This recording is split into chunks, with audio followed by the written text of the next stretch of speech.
Good morning students. आज हम लोग पढ़ेंगे 5/12 छोटा जादूगर। छोटा जादूगर एक ऐसे निर्धन यानी कि गरीब बालक की कहानी है जो दूसरे के सहारे न रहकर अपने बलबूते पर जीवन जीता था, अर्थात वह अपने जीवन निर्वाह के लिए खुद परिश्रम करता था। उसे न कभी पिता का प्यार मिला और न माँ का सहारा। वह प्रतिदिन तमाशा दिखाकर जो पैसे कमाता था उसी से बीमार माँ का इलाज और दोनों का जीवन निर्वाह होता था। अर्थात वो क्या करता था, तमाशा दिखाता था और जो पैसे मिलते थे उससे अपनी माँ का इलाज भी करता था और साथ ही अपना और अपनी माँ का जीवन निर्वाह भी करता था। अब आइए हम लोग पढ़ते हैं कि ये कहानी कहाँ की है। कार्निवाल के मैदान में बिजली जगमगा रही थी। कार्निवाल का मैदान था, वहाँ बिजली माने बहुत सारी लाइटें लगी थी।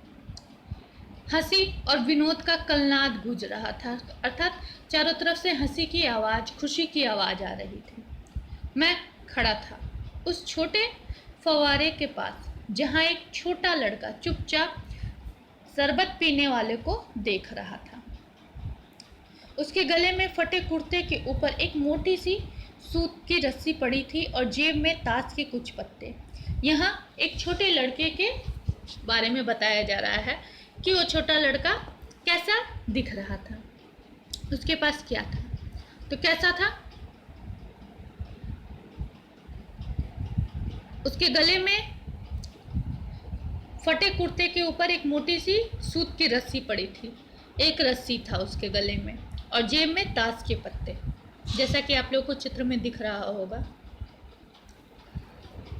उसके मुंह में गंभीर विषाद के साथ धैर्य की रेखा थी, अर्थात उसका चेहरा देखने से लगता था कि वो बहुत दुखी है, लेकिन उसके अंदर धीरज है।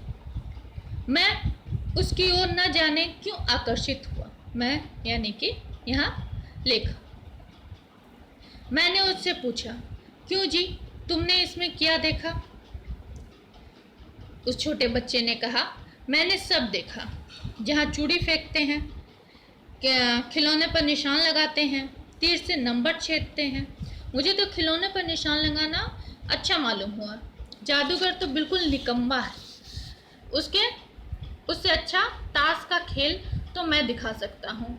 चूँकि आप लोगों ने देखा उसके पास भी ताश के पत्ते थे, तो वह जादूगर को निकम्मा कहते हुए कहता है कि इससे अच्छा ताश का खेल तो मैं दिखा सकता हूँ। उसने बड़े विश्वास के साथ यह बात कही। उसकी वाणी में कहीं भी बनावट नहीं थी, मैंने ऐसा नहीं था कि वो झूठ बोल रहा था। उसे बहुत विश्वास था कि वो अच्छा कर सकता है। लेखक कहते, मैंने पूछा, और उस पर्दे के पीछे क्या है, वहाँ तुम गए थे? वो कहता है, नहीं, वहाँ मैं ना जा सका, टिकट लगता है। मैंने कहा, तो चलो मैं तुम्हें वहाँ ले चलता हूँ। उसने कहा, वहाँ जाकर क्या कीजिएगा? चलिए निशाना लगाया जाए। मैंने उससे सहमत होकर कहा, तो चलो पहले शरबत पी ली जाए। उसने स्वीकार सूचक सिर हिला दिया, अर्थात उसने हाँ में सर हिला दिया। राह में मैंने उससे पूछा, तुम्हारे घर में कौन कौन है? वो अपने घर के बारे में बताता है, वह यानी कि छोटा बच्चा। माँ और बाबूजी। बाबूजी देश के खातिर जेल में है और माँ बीमार है। लोगों को तमाशा दिखाकर मैं माँ की दवा करता हूँ और अपना पेट भरता हूँ। वह पक्का निशानेबाज था। खेल खेलते समय उसकी कोई गेंद खाली नहीं गई। जब उस निशाना लगाया तो उसकी कोई गेंद खाली नहीं थी।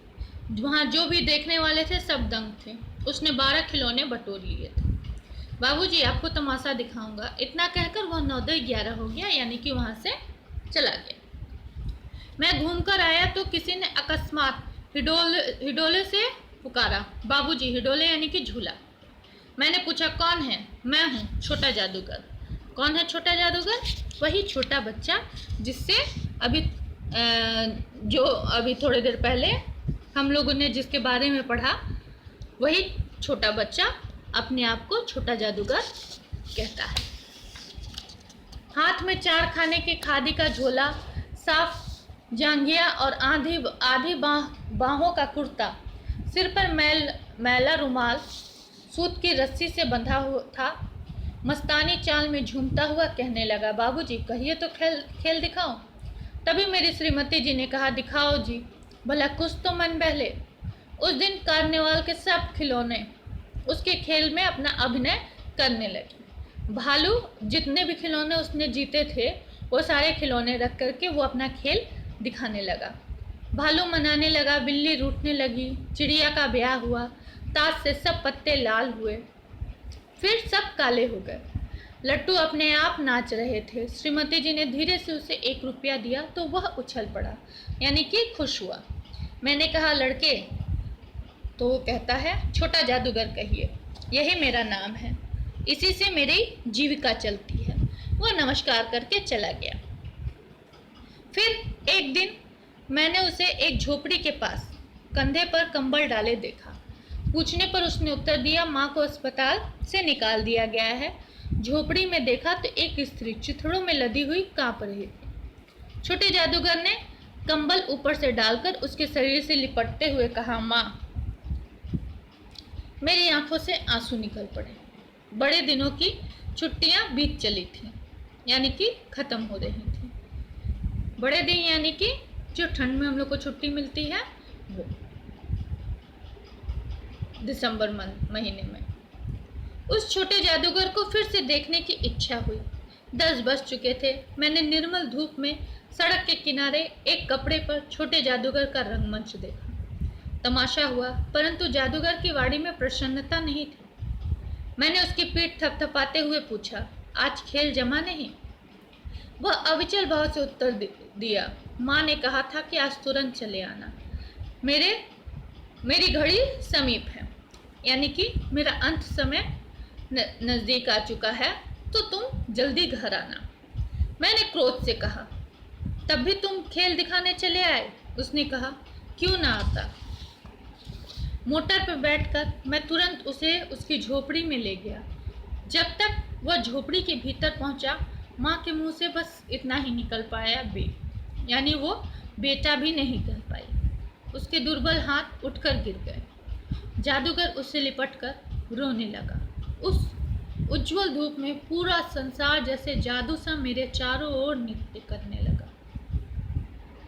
अब उस छोटे बच्चे का अंतिम सहारा भी चला गया और इस संसार में वह अकेला रह गया। तो ये जो हम लोगों ने कहानी पढ़ी, ये जयशंकर प्रसाद की कहानी पर आधारित है। तो यहाँ पर शब्दार्थ है। इस शब्दार्थ को आप लोग याद करके कॉपी में लिखिएगा। याद करके तब कॉपी में लिखिएगा। या मौखिक प्रश्न, लिखित प्रश्न, ये मैं करवाऊंगी।